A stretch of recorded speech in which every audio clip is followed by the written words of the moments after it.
Olá, meus irmãos, como vão todos? Boa noite. Eu saúdo a todos e quero agradecer o prestígio de estar conosco. Essa é uma programação da Secretaria de Ensino Religioso do Presbitério do Recôncavo da Bahia e nós temos o objetivo de buscar conhecer mais o Senhor neste nível técnico, nível de ensino. Vamos fazer uma oração, pedir ao Senhor que nos abençoe nessa tarefa. Eu estou aqui com o meu irmão Camon, reverendo Camon, que vai nos trazer o ensino hoje e a respeito das missões reformadas. Irmão, dá um alô aí para o pessoal. Boa noite, irmãos. Estamos aí, já divulgamos aí o nosso link, alguns grupos. A gente divulgou aí de ontem para hoje, né? E quem participar, né, serão muito bem-vindos. E estamos juntos aí, hoje à noite, aí, para trabalharmos aí sobre a história das missões reformadas.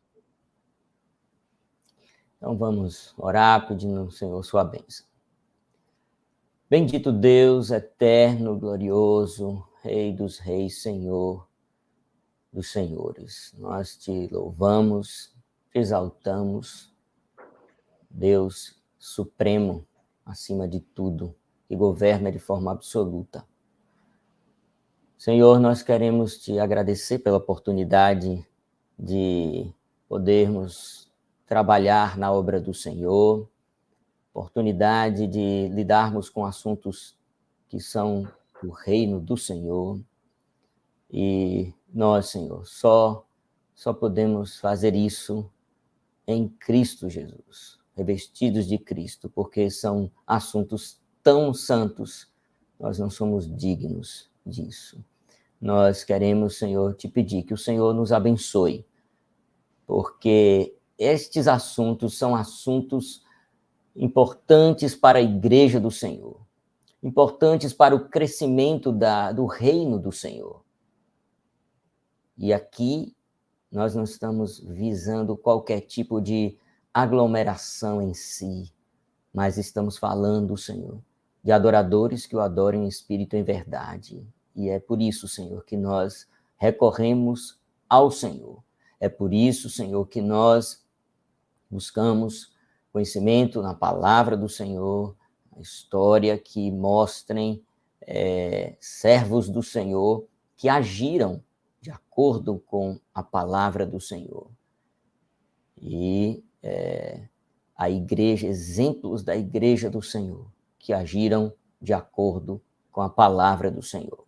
Queremos, Senhor, te pedir que o Senhor nos abençoe, porque a queda deixou em nós problemas de entendimento, deixou em nós questões que nos atrapalham visualizar, entender, mexer com assuntos tão grandiosos como esses. E mesmo salvos em Cristo Jesus, nós temos a carne que nos atrapalha.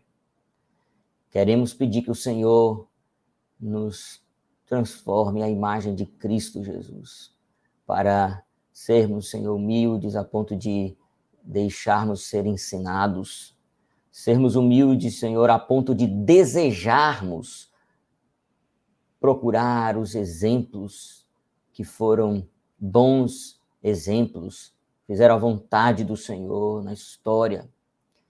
E queremos, Senhor, contar e suplicar ao Senhor que o Senhor opere em nós o crescimento espiritual. Opere em nós, Senhor, a obra do Senhor de nos fazer cada dia mais santos e que cumpridores da palavra do Senhor, para agradar ao Senhor, para viver de modo digno que o Senhor tem proposto na tua palavra, a vida comum da igreja. E assim busquemos, Senhor, crescimento do reino do Senhor, com uma igreja mais forte, com igrejas, Senhor, que plantem igrejas, com igrejas que se multiplicam, Senhor, por ser a manifestação da glória do Senhor nesta terra. Abençoa, Senhor, agora neste momento, teu servo, reverendo Camon, que vai nos trazer uma aula, um ensino de como a história pode nos ajudar, a história de homens do Senhor, que agiram de acordo com a palavra do Senhor e foram servos, instrumentos do Senhor, no crescimento da igreja do Senhor. Em nome de Jesus, confiados em Jesus Cristo, na obra dele, o nosso Senhor. Ele que veio ao mundo para que a igreja do Senhor fosse instituída e fosse ele que veio ao mundo, Senhor, para que a obra da cruz fosse completada e então, Senhor, aquilo que já foi feito antes da fundação do mundo fosse ratificado e então, Senhor, a igreja do Senhor vencesse o maligno e todas as coisas que têm acontecido de ruim, vencessem com a glória da cruz. Abençoa-nos, Senhor, em nome de Jesus é que nós oramos. Amém. Amém. Irmãos, então nós vamos começar nossa palestra aqui. Vou pedir licença aqui para o nosso irmão, reverendo Samuel, e qualquer intervenção, meu irmão, fique à vontade também, enquanto a gente vai expondo aqui o assunto. Meus irmãos, essa palestra, esse momento aqui de conversa que nós vamos ter, eu tenho um esboço de aula que eu tive a oportunidade de fazer um módulo no Adriel Jumper sobre história das missões reformadas. Foi um módulo pioneiro, foi a primeira vez que teve um módulo sobre esse assunto. São muitas informações, claro que foram tratadas várias experiências missionárias, especialmente no século XVII e aqui na América colonial. Mas eu escolhi alguns pontos desse esboço. Eu tive a oportunidade de traduzir um texto também sobre Gisbertus Vultius, que eu vou falar um pouco sobre ele. O texto está à disposição, quem desejar pode também me solicitar, mas o texto, eu tirei alguns pontos para a gente falar sobre ele, é um texto um pouco complexo, então eu vou caminhar em cima das anotações de aula.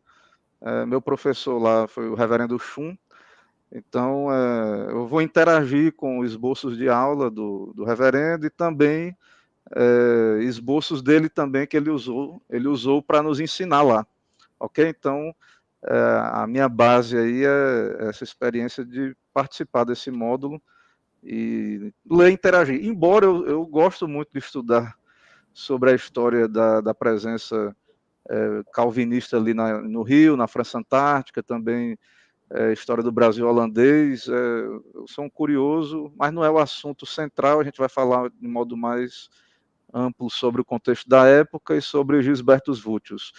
Outro detalhe também, quem desejar pesquisar, o reverendo Ronaldo Lidório, ele tem um seminário que está no YouTube sobre Gisbertus Vultius, está aberto, ele foi um seminário onde o vídeo ficou fechado, mas está aberto, se você pesquisar, ele tem esse seminário aí à disposição para quem desejar.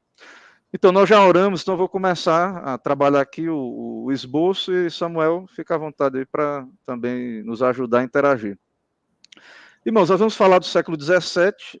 Holanda e Inglaterra são potências marítimas desse período, e é o período das grandes navegações, período de expansão, e a evangelização ela vem junto com a expansão colonial, certo? Então, a igreja e o Estado, né, inclusive o livro do doutor Francisco Leonardo, pastor, né, Francisco Leonardo, fala da igreja e o Estado no Brasil holandês, havia essa questão de que a igreja e o Estado caminhavam juntos, né? Então, com essa expansão marítima, também a conquista da igreja nesse sentido, né? A evangelização, a conquista dos estados e a evangelização do mundo aconteceu lado a lado. Então, os países que expandiram geograficamente geralmente fizeram missões, inclusive é o que aconteceu com o catolicismo, o Brasil. O catolicismo veio para o Brasil e como Portugal estava aliada ali com a Igreja Romana, então os missionários católicos vinham, né, e faziam suas missões, que nós discordamos dos métodos, né, frontalmente, como reformados, e vamos aqui em algum momento falar também sobre isso e também fazer a crítica, né? Então, mas aconteceu tanto do lado protestante quanto do lado católico ali na época, vinha os navios, o mesmo navio que vinham os conquistadores, vinham os pastores, né, e missionários trazer a palavra de Deus também para os nativos. Então, esse é um trabalho, de certa forma, transcultural, né, que aconteceu ali, mas, ao mesmo tempo, né, o professor explicou lá que essas missões são missões como que domésticas, porque, por exemplo, para Portugal, o Brasil era um pedaço de Portugal, né, era uma expansão, então era uma coisa meio doméstica, né? Para o inglês, para o americano, o cidadão americano daquela época, ele se considerava um cidadão britânico morando no Novo Mundo. Então é uma coisa que, ao mesmo tempo que é transcultural, mas acontecia no contexto doméstico, né? É como se estivesse no mesmo país ali, ou uma parte daquele país, mas agora em novos territórios aqui na América. Então essas missões inglesas, também houve experiências ali de escoceses na América colonial, ele diz aqui, né, não deixaram de ser missões domésticas em seu próprio território. Então eles tratavam dessa maneira, né, como seus territórios. Então essas missões, elas são muito criticadas, principalmente as missões protestantes. Há uma crítica, não vou entrar aqui em detalhes, até falei sobre isso quando estive lá na igreja de Camaçari, levando uma aula lá na escola dominical, sobre a crítica do porquê os reformados não fazem missão. Né? Em vários livros de história, essa crítica é tecida aos reformadores do século XVI, e também há uma crítica ao século XVII, às missões protestantes, porque eles comparam com as missões católicas. Então, os países católicos eram países que estavam numa condição de prosperidade bem maior, de riqueza, e as missões católicas, então, também não seguiam os mesmos princípios, né? Eles reuniam, não se preocupavam muito se o povo estava se convertendo ou não, em traduzir Bíblia para a língua do povo, era aquela coisa mais de reunir pessoas, e aquela coisa meio que pessoas, mesmo que não entendessem muito, mas reuniam e cristianizavam essas pessoas, e já do lado protestante, com menos recursos, menos condições, isso também aconteceu, mais claro, com traduções de Bíblia, com algo mais bem embasado, mas há uma crítica aos protestantes, aos esforços protestantes, porém, como estamos argumentando, geralmente, sim, vinham os conquistadores, e esses pastores ou ministros eram funcionários do Estado, e eles vinham, muitos deles, para cuidar dos próprios holandeses ou ingleses, ou seja, eram uma espécie de capelães. Então eles vinham para estabelecer igrejas para os seus cidadãos lá do seu país de origem ter uma assistência religiosa, certo? E eles eram funcionários do Estado, eles ganhavam por cada pessoa batizada, né? Então isso acabava que importava mais a quantidade do que a qualidade, certo? Então, principalmente nas missões católicas também, isso era mais agressivo, certo? Esse tipo de questão aí. Com relação aos protestantes, se você estudar o período holandês, inclusive no Brasil, tem esse elogio, né? Tradução de Bíblia, de textos da época da Reforma, né? De confissões, catecismos, certo? Isso é algo positivo. No caso das missões inglesas, e aí também ele cita aqui nos Estados Unidos, há um elogio ao trabalho de John Eliot, né, um puritano lá americano que trabalhou entre os índios. Mas geralmente esses trabalhos desse período colonial, eles infelizmente depois eles sumiram, eles foram destruídos depois. Infelizmente não ficou muito resquício, né, desse período para nós hoje, apenas a semente, para a gente também se inspirar do que foi feito lá atrás. O Deus usou e pessoas se converteram de fato ali. Certo? Então, a questão missionária é muito relacionada com política, com a questão política, e por isso que o pessoal acha que o período do século XVII não foi um bom período missionário. Então, depois havia um grande século das missões, século XVIII para frente, e o pessoal não fala muito aí, há muita crítica sobre século XVI e XVII. Então, quase tudo que é dito sobre esse período é dito de modo depreciativo, como um trabalho débil, e não há muito elogio sobre esse momento histórico. Se você pegar artigos aí, questionando por que reformados não fazem missão, a verdade, assim, é que muitas vezes os protestantes estavam tentando sobreviver às guerras religiosas, ninguém conseguia sair da Europa e vir para cá se não fossem navios do Estado. Então, assim, haviam dificuldades, né, muito grandes ali do período, e aí isso explica também por que não foi tão, a quantidade não foi tão grande, às vezes o sucesso também dessas missões dependia muito, assim, se aquela colônia vingasse, e aí ia ter ali, a igreja ia permanecer. Se depois fossem expulsos, ou fosse destruída aquela tentativa, aquele ajuntamento humano, acabava que encerrava aquela experiência ali missionária.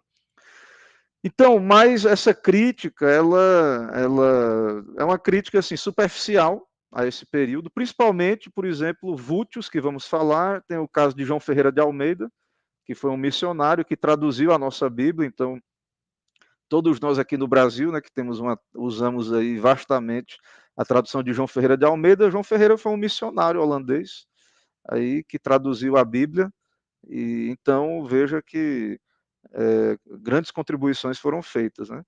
Ele cita também o caso de Justo Gonzalez, que ele diz, né, que a maior parte dos governos protestantes teve menos interesse em missões do que os católicos. Então, o pessoal que escreve história da igreja critica muito os protestantes, e a ideia é que os católicos foram mais interessados e bem-sucedidos e tal, né? A Holanda, eles vêm para o período aqui no Brasil de colonização. Haviam 5 universidades na época do Brasil holandês, vieram para cá pintores, juristas, filósofos. Foi uma época áurea, o século XVII, para a Holanda. O período holandês foi um período aqui no Brasil de muita guerra, teve 7 anos de paz, né, sob Maurício de Nassau, e nesse período todos os pastores vinham da Holanda. Eles se formavam lá na Holanda, eles vinham para cá, eles eram pastores reformados mesmo, unindo a teologia com a prática, com a piedade, né? Nesse sentido eram, entre aspas, aí, puritanos na ortopraxia, porque vamos ver que Vultius é da segunda reforma holandesa, a Nadere Reformatie, né? Que é uma reforma holandesa que tem influência puritana, né? Eles têm influência, esses reformados holandeses. Eles eram preocupados em unir teologia e prática, unir, por exemplo, a missiologia com uma boa teologia da glória de Deus, uma boa eclesiologia. Eles eram preocupados, sim, com isso. O entendimento bíblico da vocação, da missão, né, da relação da igreja com as missões. Então, isso é presente na questão das missões. Então, esse período é interessante para nós, né, interagindo com o pastor Samuel, é interessante para nós retornarmos a esse período. Eu não vou falar, né, não é o nosso tema aqui falar da época da nossa plantação, da nossa denominação, da IPB, que já é um outro momento mais na frente, com Ashbel Green Simonton. Então, aqui, esse período anterior, embora a reforma, essa igreja reformada era holandesa, era continental, mas eles estão mais próximos ali de uma teologia reformada clássica. Então, é interessante Hoje o Brasil, a gente vive um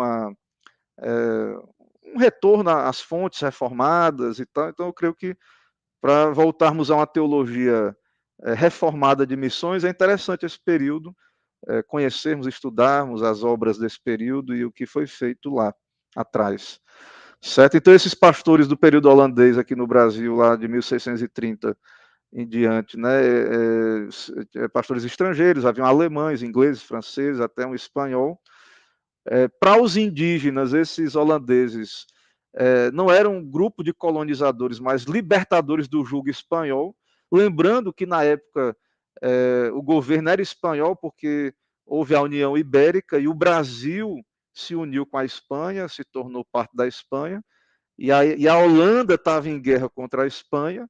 Então, o Brasil era Espanha para os holandeses naquele período. E então, quando chegam essas missões protestantes, os indígenas recebem aí, eles sabem a diferença, né, embora todo mundo é europeu, eles sabem a diferença do holandês para o espanhol, para o português, e tem aqueles índios ali que se convertem mesmo e se tornam ali entusiastas ali do governo realmente holandês, certo? Eu vou, então, esse é um contexto maior, vou falar sobre Gilberto Vultius, que é desse período, que é holandês, é um teólogo importante para a missiologia então reformada. Não sei se Samuel quer interagir, contribuir aí de alguma maneira aí. Alguma pergunta, dúvida também, ou interação? Acho que seu microfone está desligado, meu irmão. Deixa eu ver se eu ligo daqui ou você liga aí. Pronto, já liguei. Pronto. Então, meu irmão, vendo esse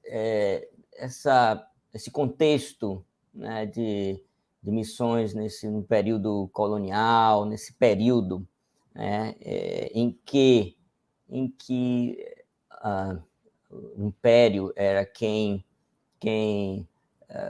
mandava e não havia, né, muito a preocupação, pensavam as pessoas e objetivos, outros que não crescimentos do império, essas coisas. Vendo isso, podemos assim fazer uma relação, um pensamento a respeito de nossa realidade hoje, realidade de missões, né? Que problemas naquela conjuntura, naquele contexto, não impediram eles de cumprir essa tarefa de expandir o reino de Deus, né, de buscar isso. E hoje nós vemos que há muita queixa, preocupações, no sentido de muitos desanimam, outros buscam recursos, buscam até coisas que não fazem parte, né, da igreja do Senhor, da palavra do Senhor, não são princípios bíblicos para evangelização, né? Utilizando-se como, por exemplo, até antropologia, que não são de princípios bíblicos, não é antropologia bíblica, mas uma antropologia da invenção humana. Tudo isso por quê? Porque encontraram um problema no caminho para a missão, desenvolver as missões, e desanimaram, ou então, para enfrentar, precisaram de usar ferramentas que não são bíblicas, né? Olhando isso naquela época, né? Vendo essa realidade e olhando para aquela época, não tiveram problemas também naquela época? Não houve também questões que desanimavam eles, né? A gente via que... O que é que você pode falar aí em relação Então, a meu isso, irmão, né? Porque ouvindo assim, você, eu percebi, ouvindo isso, né, que você falou, sim. eu percebi que diversas situações eram questões em que criavam impedimentos, problemas e eles enfrentaram, né? Aí você pode falar com mais. Então, meu irmão, você vê assim que eles eram reformados, eles sabiam da separação de igreja e Estado, eles tinham total consciência, né, de que quem deveria fazer missões é a igreja, não é o Estado, que a igreja é quem envia. Mas ao mesmo tempo fica claro assim que para fazer missões é necessário recursos, investimentos, principalmente a igreja não tinha como ter essas condições de ter um navio próprio, né? Como hoje algumas missões aí, a questão de obras sociais, a igreja tem algum recurso assim. Então, eles tinham essa clareza de separação de igreja e Estado, eles eram contra, né, que reis assumissem para si esse encargo, funções da igreja, mas eles usaram, né, esse recurso do Estado para vir aqui e a expansão colonial para vir e fazer o trabalho. E a dificuldade é que, ao mesmo tempo, gera-se, né, essa relação, às vezes, de dependência desse recurso também. E a igreja, às vezes, ela pode passar dificuldades porque ela acaba gerando, realmente, eu vejo essa dependência. Mas a igreja e as missões, ela tem esse aspecto divino e humano, né? É uma missão de Deus, e Vultius, como eu vou falar na frente, ele entende que a missão é de Deus e tal, mas existe essa dificuldade, essas barreiras, e que naquele período ali, essa parceria com o Estado propiciou a vinda de missionários para o Brasil. Quando eu li o material do Francisco Leonardo sobre o período holandês, quando eles foram expulsos, você vê a importância e como eles se converteram mesmo, os índios. Eles sabiam da importância da igreja. E eles estavam naquela Guerra dos Bárbaros, eles expulsaram os holandeses, aí começaram a perseguir os índios que ainda eram protestantes, e aí os índios mandavam cartas para a Holanda dizendo: enviem pastores porque a obra está perecendo aqui. Ou seja, a necessidade de vinculação eclesiástica, de ter pastores, e que a igreja lá enviasse, ou seja, e tudo isso demanda que a igreja invista, que parta da igreja, ou que haja recursos para que a obra missionária ela aconteça, né? Então, o que eu vejo assim sobre essa época é isso, né? É uma barreira também é necessária essa parte de ter o investimento, as estruturas, mas ali eles criam sim que era a igreja que deveria fazer, e quando eu falar de Vultius mais na frente, vai ficar claro que nessa relação de igreja e Estado eles sabiam separar sim, mas não tinha como vir sem o Estado ali naquele momento, não tinha como vir sem o apoio do Estado.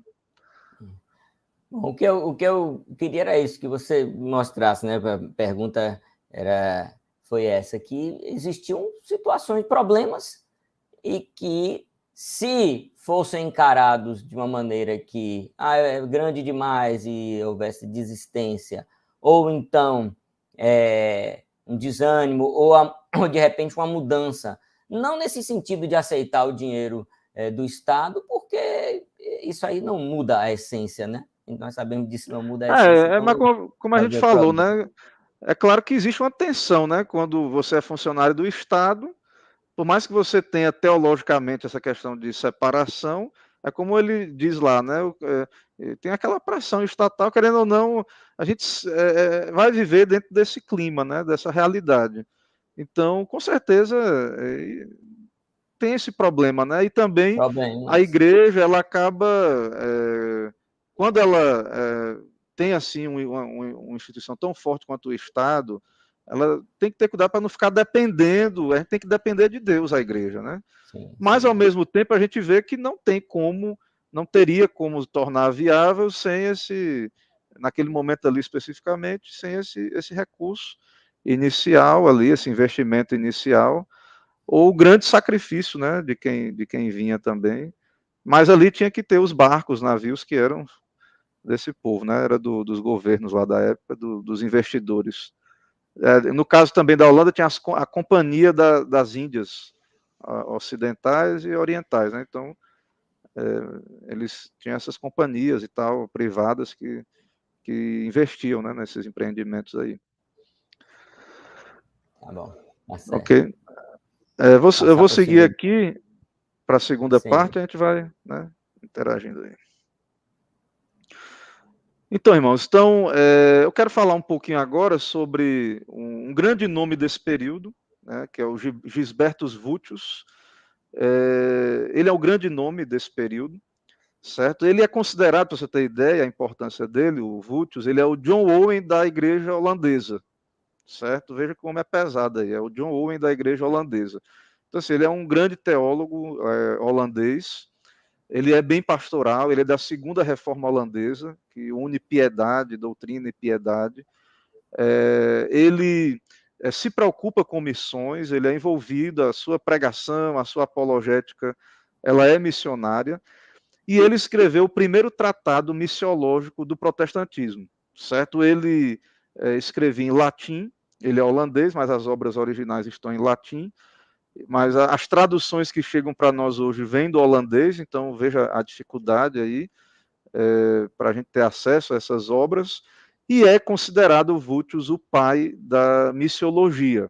Ele tem uma obra de 300 páginas em 3 volumes, chamada no latim Plantatione Ecclesiarum, e aí ele desenvolve lá sua teologia de missões e é algo, então, é alguém que é interessante aí para o pessoal da área acadêmica pesquisar, interagir, principalmente para ver na fonte aí uma teologia de missões lá bem original ali do período da reforma, ali pós-reforma no caso. Então, essa reforma holandesa é interessante para nós presbiterianos porque ela foi muito influenciada pela presença de puritanos ingleses, essa reforma holandesa. Vultius, ele foi aluno de Armínio, mas ele não aderiu à doutrina de Armínio. Na verdade, ele foi muito grato a Gomarus, que era opositor das ideias de Armínio no Sínodo de Dort, na Assembleia de Dort. Então, ele é calvinista, ele é reformado, certo? Um homem piedoso, um pregador, pregava 8 vezes por semana, sempre conectando com a questão missionária. Era um cara bem acadêmico também, tinha rigor escolástico, apologético nas suas obras. Ele incentivava as companhias holandesas, Companhia das Índias Orientais, Ocidentais, a levar missionários nos seus barcos. Então, ele fazia esse trabalho. Então, voltando àquilo que a gente estava falando antes, né?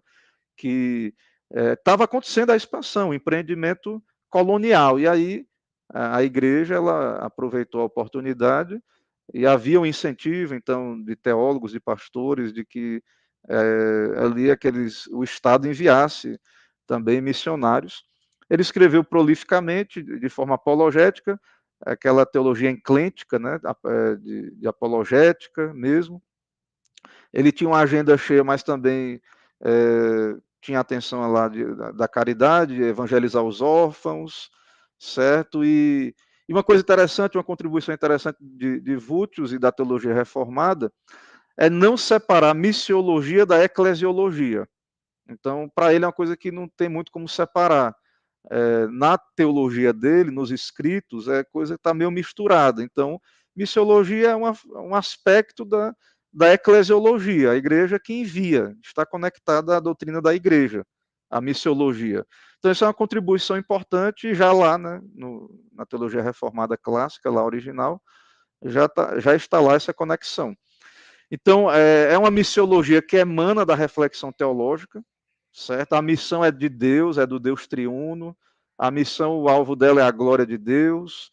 Ele é aquele que desenvolve o pai do conceito de missio Dei, de missão de Deus. A missão é de Deus, do Deus trino, o pai enviando o filho, o pai e o filho enviando o espírito. Então, todo esse conceito teológico, reformado, cristão em geral, né? Ele é aplicado à missão, e missão é o cumprimento dessa vontade revelada de Deus nas Escrituras e também a vontade secreta do seu decreto que se desenrola na história. Então, a missão se baseia nas Escrituras, se baseia nos decretos de Deus, na sua determinação, e é a predestinação que garante o sucesso da missão. Certo? Para a teologia reformada, nós cremos na eleição, Deus tem os seus eleitos, ele é quem envia, ele usa a igreja, e aí nós cremos que vai ser bem sucedida a missão por causa da eleição, da predestinação. E tudo para a glória de Deus. Missões, então, o propósito principal da missão é a glória de Deus na conversão dos perdidos. Então, tudo isso, a reunião da igreja, tudo isso é para a glória de Deus, certo? Então, a igreja está no centro. Para Vútios, a igreja ela é que planta igrejas, que faz missões, que envia pessoas. Os sínodos, as assembleias, os sínodos, no nosso caso, presbitério, né, os sínodos da igreja, o Supremo, através das suas juntas, eles também, Vútios também considera a igreja também, claro. Né, ele é reformado, então esses concílios também fazem vezes da igreja.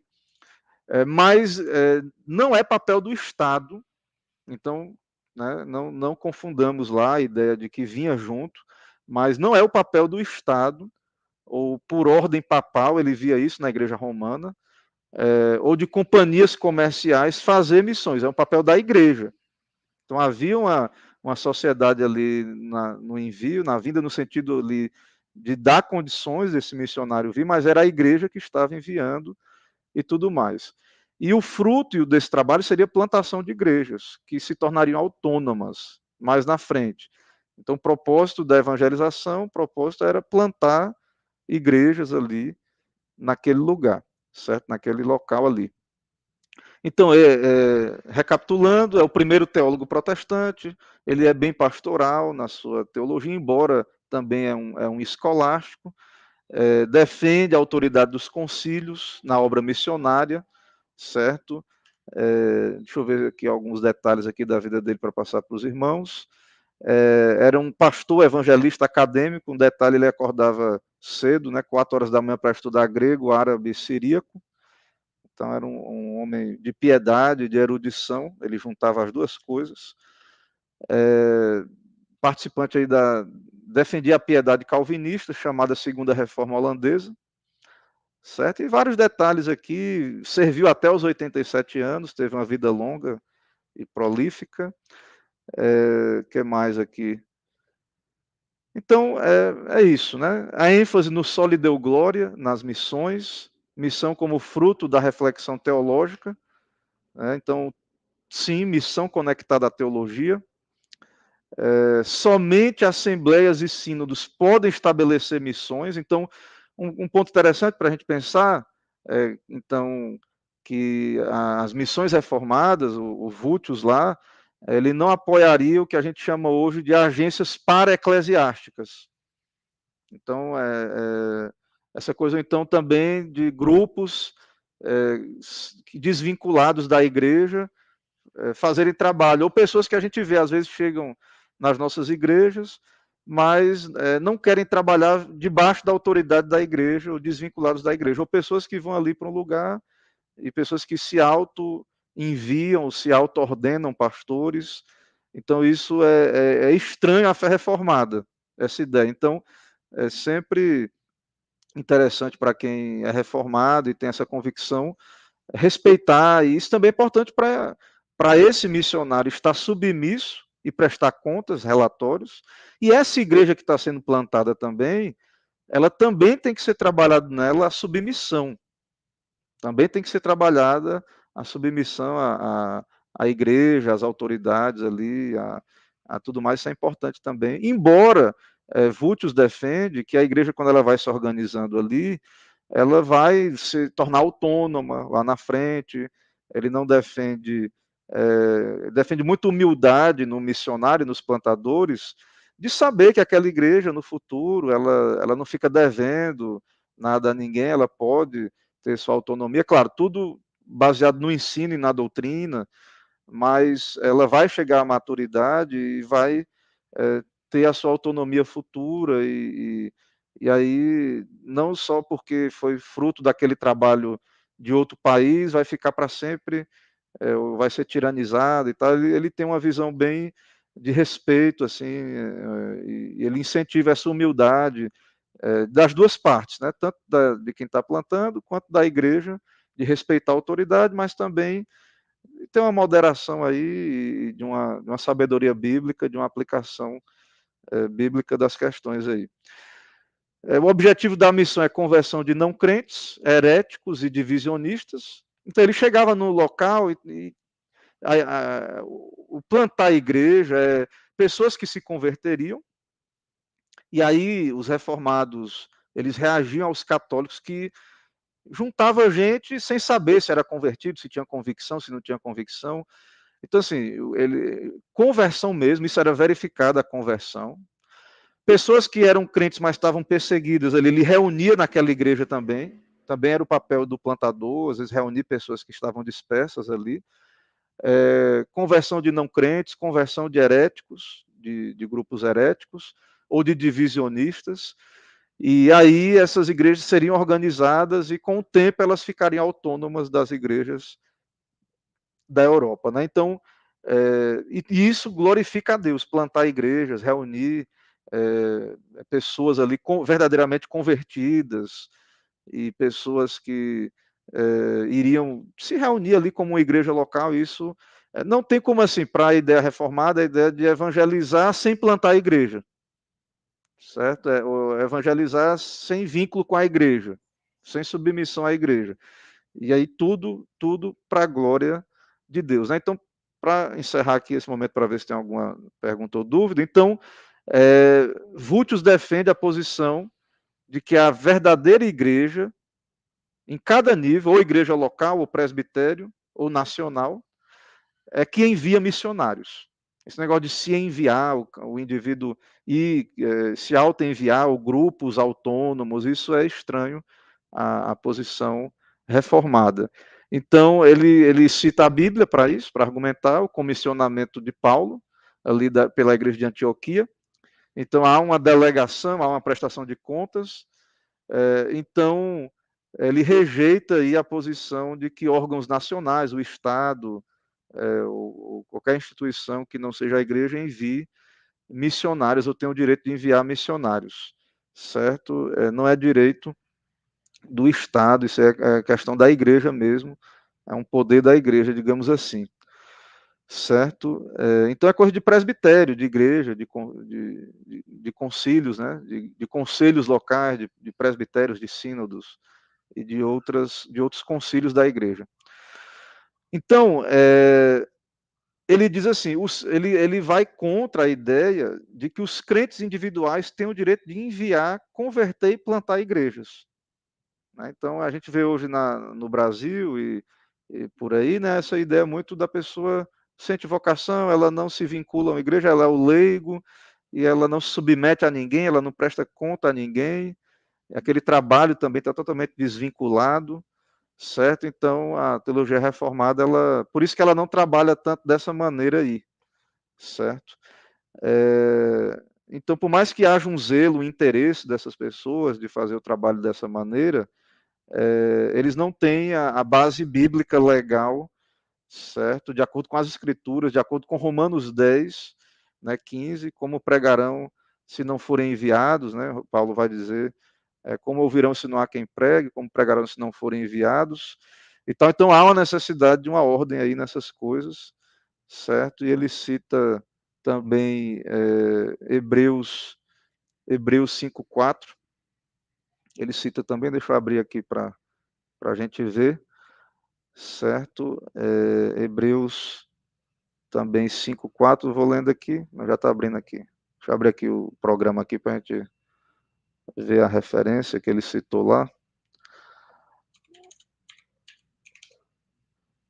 Ninguém, pois, toma essa honra para si mesmo, senão quando chamado por Deus, como aconteceu com Arão. Né? Está falando aí de Cristo, do sacerdócio de Cristo, do sacerdócio do nosso Senhor Jesus Cristo, mas a ideia de vocação, a doutrina de uma vocação, de um chamado da parte de Deus. Então ninguém se auto-chama, e o chamado ele é confirmado pela igreja, aquela teologia da vocação reformada também, que é outro ponto, né? Mas que ele tinha isso em mente. Então, de acordo com tudo isso, o empreendimento missionário, né, é algo da igreja. Só a igreja tem o direito de enviar missionários, então, para todos os que estão afastados dela. Então, esse missionário para Vultius, é um pregador, é um pastor enviado pela igreja, né, sustentado, enviado pela igreja, para plantar um campo, para converter, pregar o evangelho ali, pregar o evangelho e ter convertidos e analisar realmente, acompanhar, ver se são pessoas convertidas mesmo, unir a igreja. E também ele tem um papel apologético de convencer os hereges, os cismáticos, e reunir um grupo ali, uma igreja, e ali já começam a ter culto, ele vai doutrinar aquele grupo, vai pregar, vai glorificar a Deus tendo culto, pregação, e aí o evangelismo vai acontecendo também, pessoas vão vindo à igreja, certo? Então, ele vai trabalhar assim. E para concluir, ele tinha várias divisões da ordem desse trabalho missionário. Ele disse que missões têm um objetivo sétuplo, né, 7 pontos. Então, a missão tem o objetivo de converter os incrédulos. Então, é o trabalho mesmo evangelístico, de conversão de pessoas que estão alheias à igreja, fora da igreja, mas também converter hereges e cismáticos também. Ajuntar, né? Então, a primeira parte é converter. A segunda parte do plantio de igrejas é juntar pessoas ali, convertidos, pessoas que estão dispersas, estão sem igreja, estão sendo perseguidos. Então, você vai juntar ali na igreja essas pessoas. Também, outro passo da missão é recoletar igrejas espalhadas, às vezes. Isso aí eu já falei, né? É outro ponto aqui. Por causa da perseguição. Então, tinha esse papel, porque a igreja era perseguida, então, reunia esse povo. Outra parte aqui que ele diz tem como papel reformar a igreja. Então, por exemplo, a igreja, os sínodos, presbitério, sínodo, envia ali um plantador, um pastor, um pregador, e às vezes tem um grupo ali, mas estão distantes, tem que haver uma reforma. Não é como quando a gente fala hoje revitalização de igrejas. Então, o presbitério manda um pastor para uma igreja local, então ele chega ali, já tem aquele grupo, já há uma igreja ali, mas tem que ser reformado, aquele trabalho tem que ser reformado. A gente chama revitalizar. Né? Às vezes não foi feito esse trabalho de verificar a espiritualidade, a qualidade da conversão. Às vezes há cismáticos ali naquele grupo, há hereges ali. Então, faz parte do envio, né, desses vocacionados, desses plantadores, também, às vezes, reformar ali uma igreja, um trabalho, às vezes que já está estabelecido. Isso também faz parte da missão, né? Então, inclusive é considerado aí pelo pessoal que trabalha essa ideia de revitalização, é isso. Né? Revitalização é isso. E isso é feito debaixo da autoridade do presbitério, né? Do conselho que chama aquele pastor para aquele trabalho. Então veja a importância, né, também dessa parte aí do trabalho missionário. Que a gente só considera missionário quem vai lá para outro país, para a África, ou trabalhar transcultural, e tem essa parte aí, né, interessante, do trabalho missionário aí, missionário, né, no caso. Outra característica da missão tem o objetivo de reunificação e incorporação de igrejas divididas ou separadas. Hoje a gente tem notícia de igrejas que estão aí e que grupos, né, que fazem contato com um conselho ou um presbitério, dizendo, não, a gente está aqui, não tem ninguém supervisionando, a gente é reformada, a gente quer conhecer, quer ser uma igreja reformada, e aí cuidem de nós aqui, venham, né? Então, esse trabalho de reunificação de igrejas divididas ou separadas. Uma missão também tem como objetivo apoio financeiro aos oprimidos, perseguidos, saqueados, dispersos. Então, em épocas de perseguição, como era ali o caso, tinha muita gente passando lutas, né, misérias, dificuldades, e a missão também se envolvia com isso.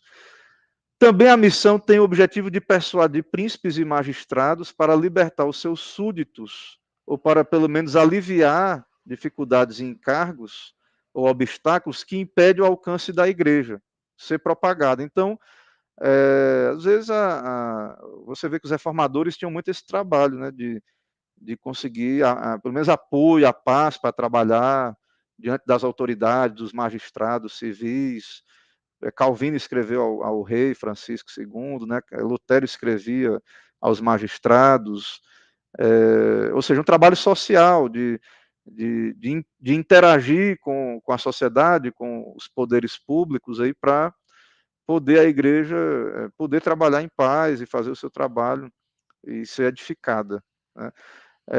Então, esses pontos aí, de acordo com Vultius, às vezes, né, esse trabalho era feito, essa missão era feita também através de petições escritas, admoestações, pedido de desculpas, então, de unificação, de esse trabalho mesmo de unificar, né? E aí eu vejo que muitas vezes nós estamos muito dispersos, né? Há muita divisão, o presbitério, as igrejas, há muita autonomia, há muito cada um por si, envia, mas não supervisiona, não vê, e aí por que que não está dando certo e tal, e aí essa parte aí eu creio que a gente deveria, como igreja, observar, né, e é uma contribuição também para nós aí dessa teologia. Ok? Então, quero crer que é essa a minha contribuição aí. Não sei se Samuel tem alguma interação aí do que falamos. Sim. Eu quero trazer, né, para nossa o que nós podemos aproveitar no nosso presbitério, nos presbitérios que forem ouvir, né, nos ouvir, as pessoas que ouvirem, virem o vídeo, né, no canal, nos canais. Com isso, eu queria levantar aqui alguns pontos.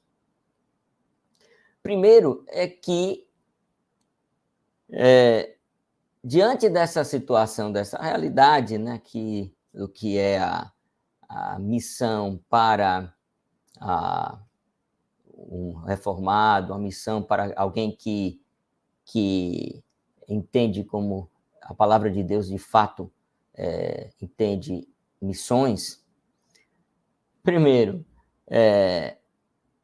a pessoa que vai fazer esse papel é uma pessoa preparada, é um teólogo, é um pastor, não é um missionário, ele é um pastor, ele é um teólogo, né?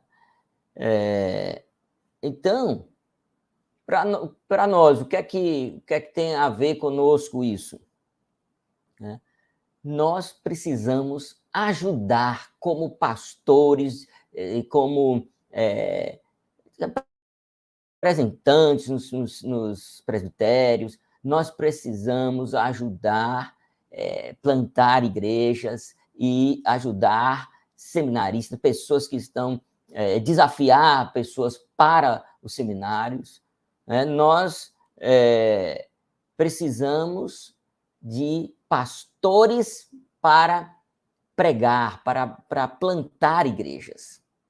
O pessoal fica, hoje em dia, ninguém quer falar disso, ninguém quer isso, ninguém quer plantar, ninguém quer fazer isso, porque está sem dinheiro, todo mundo sem dinheiro, estou preocupado com isso. Por isso que eu levantei a questão anteriormente sobre as dificuldades naquela época colonial. Tinham muitas dificuldades, não era só isso. A própria dificuldade de atravessar o mar para chegar aqui, né, no Brasil e outros lugares, né, era um impedimento absurdo. Muitos até morreram, certamente, por acidentes, por doenças no meio do caminho, uma série de coisas que hoje em dia não tem. Então, eles não viam os problemas como um impedimento, não vamos, agora vamos diminuir, porque não está em época de avançar. Não é, isso não existia. Né? Então, nós precisamos aprender isso. Missões é a ampliação do reino de Deus. Não é assim, eu estou vendo aquele povo lá que está sem evangelho, ímpio e tal, e vamos levar o evangelho para salvar aquele povo. Não. Não é isso, missões, não é isso que estava na cabeça do reformado. O que estava na cabeça do reformado é: Deus criou para glorificar a si. Todos os seres humanos têm, é imperativo que glorifiquem a Deus. Então eu vou lá atravessar esse mar, não importa o que aconteça, não importa que problemas vai acontecer, que privação, que dificuldade, se falta dinheiro, se falta qualquer recurso, Deus vai providenciar. Porque eu estou indo lá para que aqueles que não glorificam a Deus passem a glorificar. Não por causa deles, porque Deus criou eles para glorificar Ele, pela glória de Deus. Então é isso, estando na frente, estando com a pessoa, esse objetivo, é a glória de Deus. Não é alcançar pessoas para tirar do inferno pessoas, não, mas a glória de Deus. Deus tem que ser glorificado, é imperativo. Foi criado, um homem criado por Deus, tem que glorificar a Deus. E por isso precisamos pregar o evangelho. Se tivéssemos isso em mente, não íamos ficar empatados com dinheiro. Não tem dinheiro para plantar a igreja. Não existe isso. É a glória de Deus. É com Deus. É com Ele. Né? Então, por isso que eu levantei a questão dos impedimentos na primeira parte. E nessa parte agora, eu quero falar, são teólogos, são pastores, por isso nós precisamos dar apoio aos pastores que estão começando trabalhos, estão começando igrejas. Temos sim que, nos presbitérios, ajudar. Não, nós vamos... Olha, não tem esse negócio de pedir, eles têm que pedir ou têm que providenciar. Não importa se você entende missões como Deus quer que entenda. Você não vai esperar ninguém pedir nada. Você vai fazer a sua parte no presbitério. Vai dizer, tal igreja precisa ser ajudada. Vamos ajudar. Porque missões é feito com igreja. É igreja, é plantar igreja, ajudar missionários, ajudar pessoas que estão em seminários, que passam muitas dificuldades, os seminaristas. Identifiquem pessoas que têm perfil de estudiosos da palavra de Deus, que amam a palavra de Deus, pessoas que têm um perfil para pastores, e incentivem. Não tem que... Mas a situação está tão difícil, como é que vai pagar essa pessoa no seminário? É Deus que vai resolver. Então, essa é uma das questões para contribuir aqui em relação a essa questão aí dessa segunda parte, né, onde falou que ele era preparado, né? O Vortz era uma pessoa preparada, e não só ele, os outros missionários que vieram, pastores, teólogos, uma pessoa preparada, professor de línguas, né? Uma pessoa que tinha muito conhecimento, né? Como você disse, no escolástico, né? E precisa.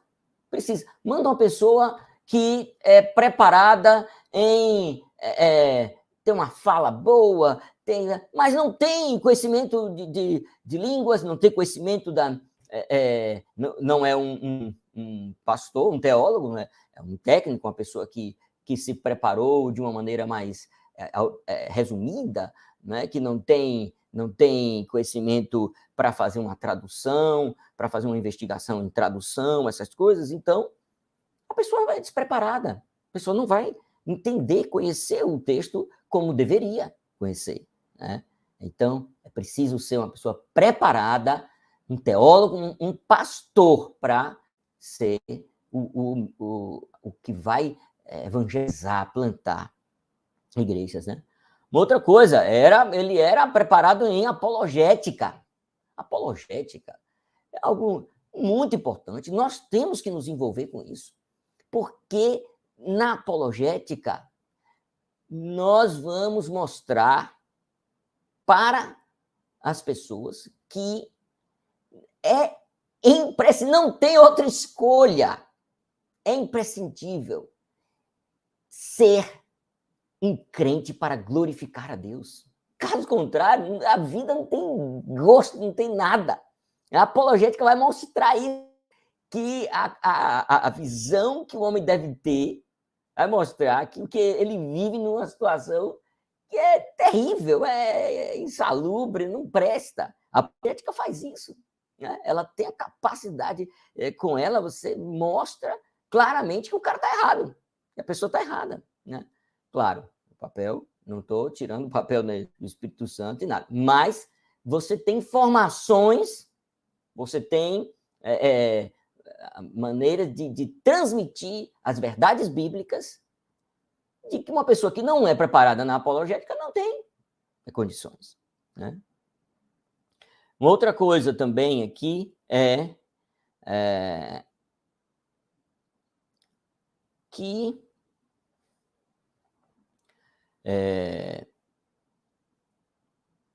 essa questão que você falou meu irmão, eu não estou ouvindo nada de você. Será que você ainda está aí? Não é? Está transmitindo aí, tá ok? Tô sim, tô. Pode falar. Sim, certo. Uma outra questão, então, como você falou sobre a importância de ser por uma igreja, pela igreja, a igreja, plantando igreja, concílios, essas coisas, o que eu vejo é que não é só o fato de, olha, não pode ser por instituições paraclesiásticas, outras coisas, que para abrir igreja e tal, que é, óbvio, é a parte mais, digamos assim, mais a parte do iceberg que sai. Mas tem muitas outras coisas que demonstram que a pessoa não tem isso em mente, que são, digamos assim, é o minar da igreja. Quando não se prestigia a igreja, quando não se prestigia, quando se valoriza, você olha para o cara está investindo dinheiro nessas instituições paraclesiásticas, nessas coisas, está investindo dinheiro e não investe, não dá ofertas na igreja. Não prestigia os trabalhos da igreja. Vai prestigiar outra coisa e não prestigia os trabalhos da igreja. Né? Então, nós vemos isso. Né? Vemos valorizar, por exemplo, esses esforços de enviar missionários e tal, pessoas que nem preparadas são, mas não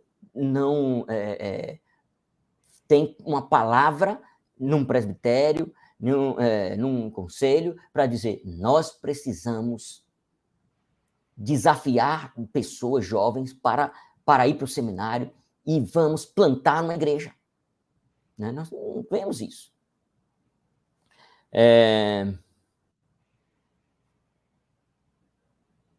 Mas aqui, por último aqui, eu queria dizer o seguinte, concluir com o seguinte. Hoje em dia, com a internet, nós temos uma quantidade de informações sobre teologia, né? Toda sorte de matéria, assuntos da teologia, com abundância. Nós temos, eu tenho visto que tem uma quantidade de pessoas que nem da igreja estão fazendo cursos de pós-graduação. Né? O curso está lá cheio, 100 e tantas pessoas, é uma maravilha, claro, é bom que as pessoas conheçam e tal, mas para se ver como é que a internet está despejando uma quantidade imensa de conteúdo teológico e bom. Não vamos nem mencionar o que não é bom aqui, não. Só de bom já é uma imensidão do que se tem na internet. Mas as pessoas estão desconectando teologia de igreja. Consomem toda essa informação teológica da internet, não precisam ir para a igreja, acham isso, que não precisam ir para a igreja. E outra coisa, o camarada tem uma condição de ter informações muito melhores na internet até, do que quando ele chega lá na igrejinha lá do bairro dele, e não vai ter a mesma qualidade. Vai ter o cara lá falando besteira, falando do texto coisas que nem no texto estão relacionadas, não é o assunto principal do texto, uma série de coisas. Isso está contribuindo, mas uma coisa tenha certeza, essa separação de igreja da teologia é simplesmente um suicídio. Suicídio. Então, com isso, as pessoas estão mortas, cheias de teologia, digamos assim, a teologia é como se fosse o que incha o corpo do morto. Então, estão inchadas, estão cheias de teologia, mortas. Não sabem disso, mas estão mortas porque não tem igreja. Desconectaram, se desconectaram da igreja. Então, estão precisando de evangelização, sim. Estão precisando dessas missões verdadeiras, que é igreja pregando o evangelho. Né?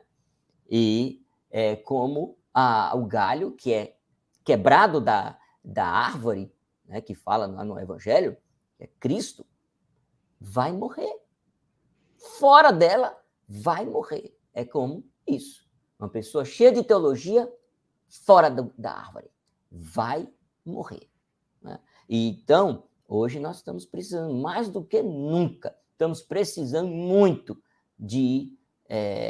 desta ênfase mesmo na evangelização, missões, mas dessa forma. Igreja evangelizando, pastores evangelizando. É isso que acho que nossa contribuição, né, seria mais um dos mais importantes, né, desse assunto aqui. Então, investir em pessoas, né, no caso, como você falou, às vezes a gente investe tanto em estruturas e aí investir em pessoas tanto na igreja que envia, pessoas preparadas, e também o enviado, o pastor que vai pregar naquele campo, ele precisa, como falou, ter convertidos com evidência de conversão. Isso vai dar bastante trabalho. É diferente das missões católicas, ele reúne um monte de gente lá pela força da espada e pronto, né? Então, isso vai demandar junção de teologia com piedade, uma pregação cristocêntrica, a glória de Deus, como você falou, uma teologia que tem como alvo ali a glória de Deus. A pregação da igreja, eu estava ouvindo um pouco da palestra do simpósio do Lidório, sobre essa questão do Vultius, e ele comentou algo que eu achei interessante, sobre essa questão, né, que eles tinham essa ideia assim de que cristocêntrico, tem que ser cristocêntrico a pregação, porque ele estava dizendo, no sentido ruim do momento que a gente vive hoje, que as pessoas elas colocam até a igreja no lugar de Cristo, tipo assim, venha para a igreja porque vai ter comunhão, e a igreja é importante, eles fazem uma apologética da importância da igreja, e evangelizar é falar de Cristo, é pregar a Cristo, certo? E aí é claro que esses convertidos, essas pessoas que ouviram o evangelho e se arrependeram, creram, elas vão se submeter a Cristo, e aí elas vão desejar cultuar, elas vão estar vinculadas à igreja, e vão desejar estar juntas para glorificar a Deus, vão ter essa teologia bem formatada na mente e no coração, e elas vão então estar ali pelo motivo certo, por causa de Cristo, por causa do motivo certo. Então, às vezes até você vê, né, essa coisa de A gente vê muito nas nossas igrejas e tal, que várias pessoas, quando vão falar para outras pessoas, virem para a igreja, eles dizem, não, a minha igreja tem isso, tem aquilo, você vai estar bem, vai ter comunhão, e às vezes não fala do centro, né, do evangelismo, que é falar de Cristo, né? E aí o Lidório estava dizendo isso. Se você tiver uma oportunidade, você tem que falar de Cristo. Fale de Cristo, não da sua igreja ali especificamente num dado momento. Mas é claro que a consequência de pessoas que, se essas pessoas se convertem, aí sim elas vão ter que se unir à igreja e tudo mais. É claro que isso é uma coisa assim.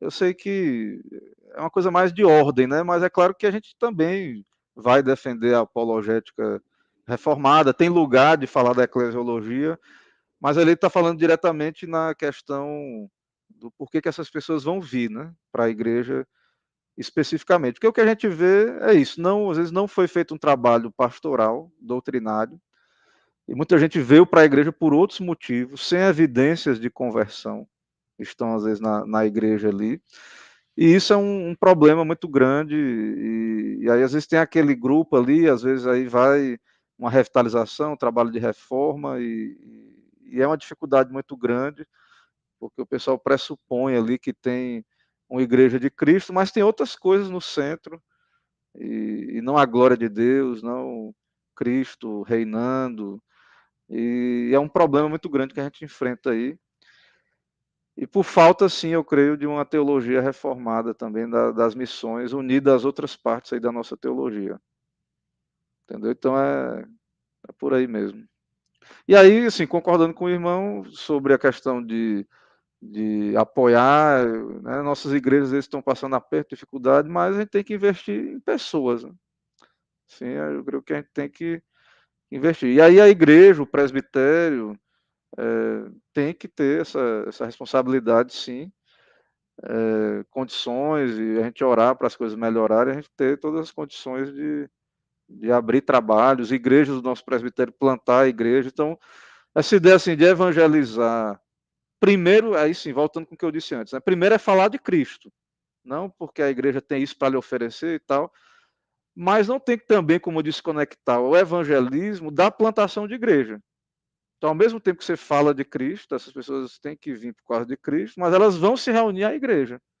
Então, já na sequência, embora Cristo venha na frente, aí a conversão, a obra do Espírito, mas aí não é só evangelizar no solto, né, e deixar a pessoa, ela vai, ao se converter, ela vai ter que vir à igreja, ela vai ter que cultuar, embora é um dever de todos, mas especialmente dos crentes, dos convertidos, de estar numa igreja cristã, de estar adorando. E aí é que você falou, né? A gente que está aí, acha que é cristão e tal, e não tem vínculo nenhum, ou vai à igreja quando quer, ou não respeita a igreja, não submete a Cristo, não tem prazer de estar na comunhão dos santos, cultuando, tem várias desculpas, e isso é falta de fundamento, sim. É falta.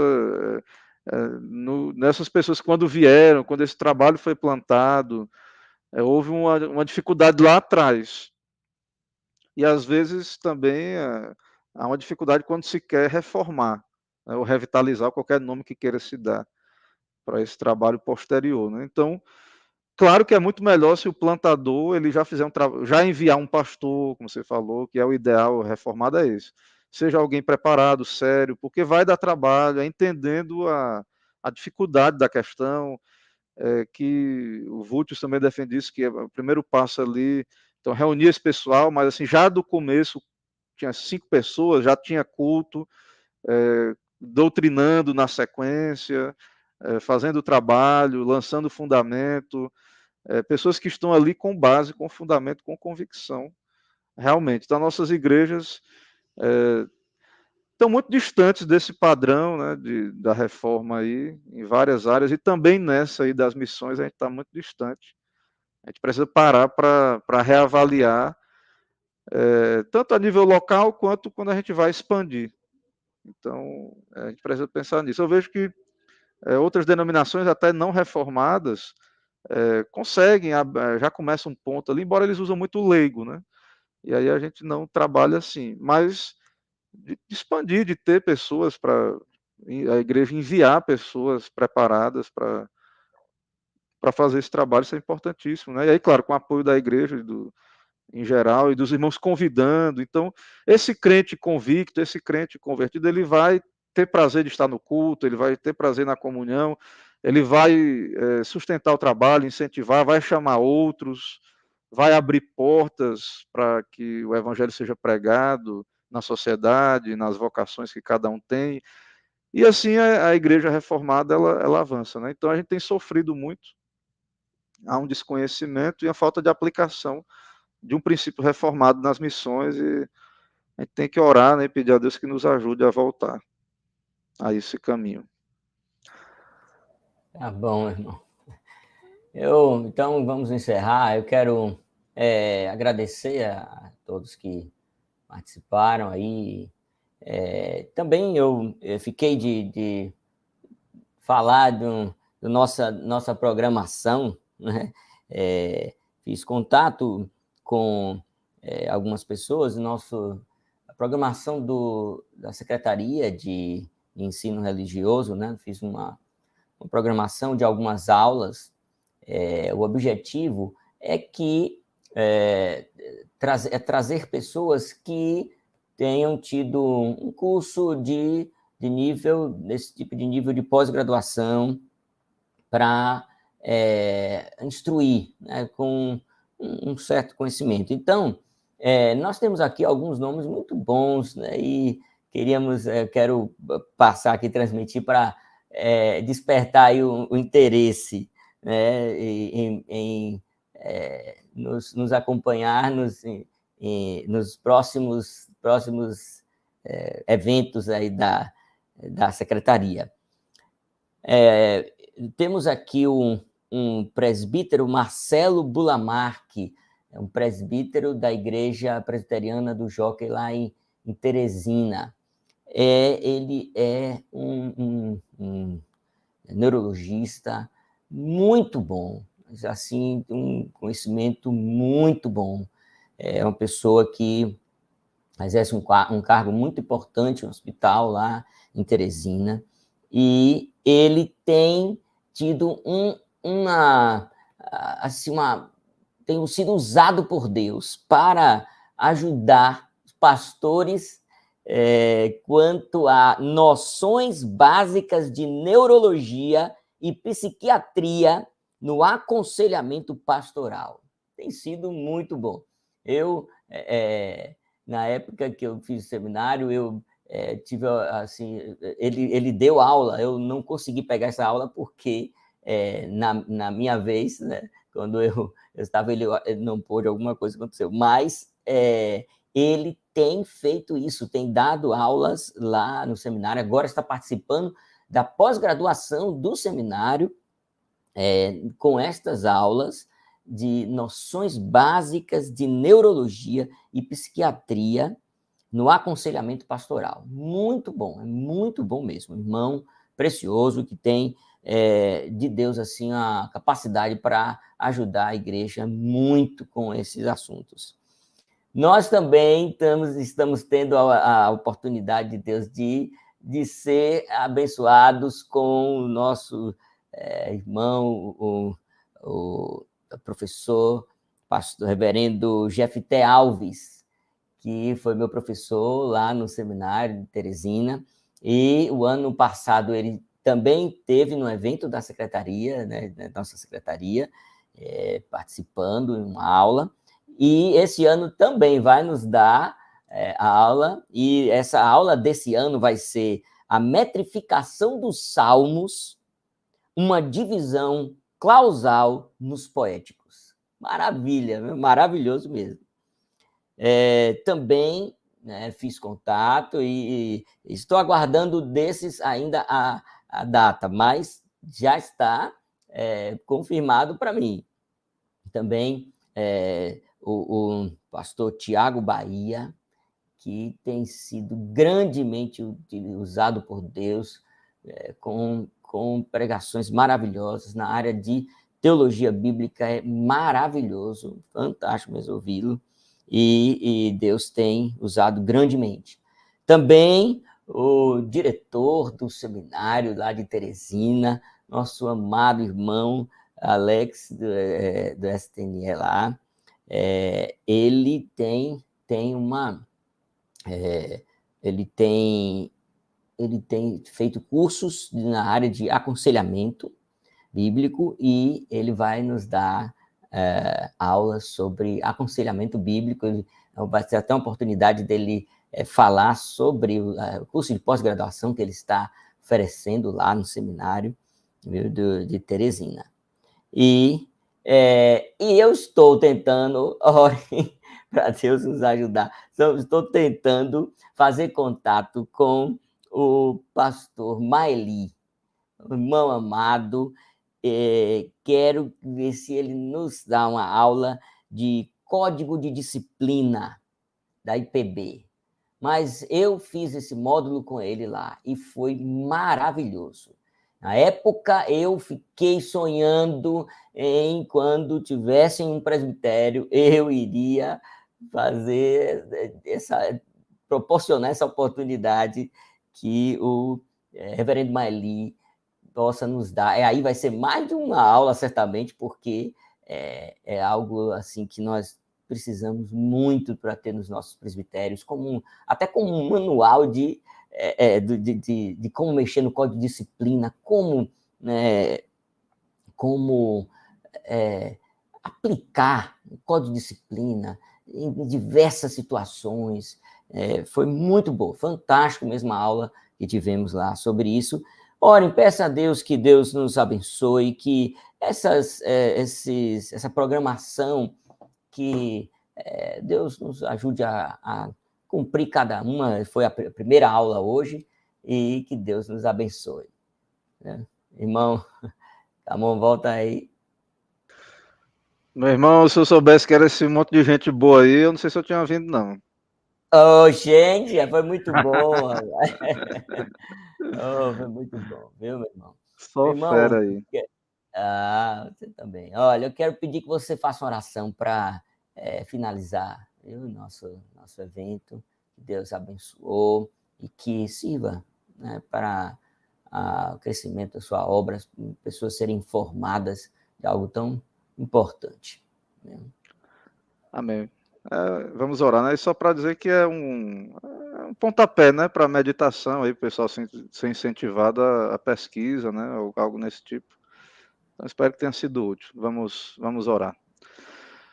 Senhor, nós te bendizemos pelo teu poder, tua soberania e graça, tua majestade que se revela nos céus, mas também na tua palavra e nessa obra de redenção, de salvação dos teus eleitos, e poder ver que a missão ela é tua, ela é do Senhor, desde a eternidade, o Pai enviando o Filho, e também ambos, Pai e Filho, enviando o Espírito Santo, e que a missão pertence ao Senhor, Pai.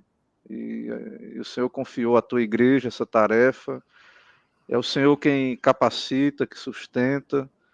Abençoa, Pai, os teus fiéis ministros, capacita-os, prepara-os, dá-lhes condições de desenvolver suas vocações e de serem enviados da maneira bíblica correta por igrejas, presbitérios e demais organizações da igreja, demais conselhos de igreja, e que o teu nome seja glorificado, Pai, nessa providência, na vida de cada servo teu, comissionado e enviado.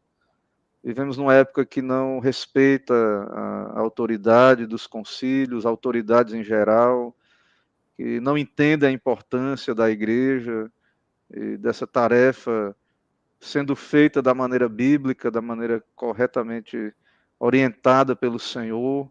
Mas nós sabemos a importância, Pai, por isso pedimos a tua bênção para trabalhos de plantação do nosso presbitério, de reforma também, de revitalização das igrejas.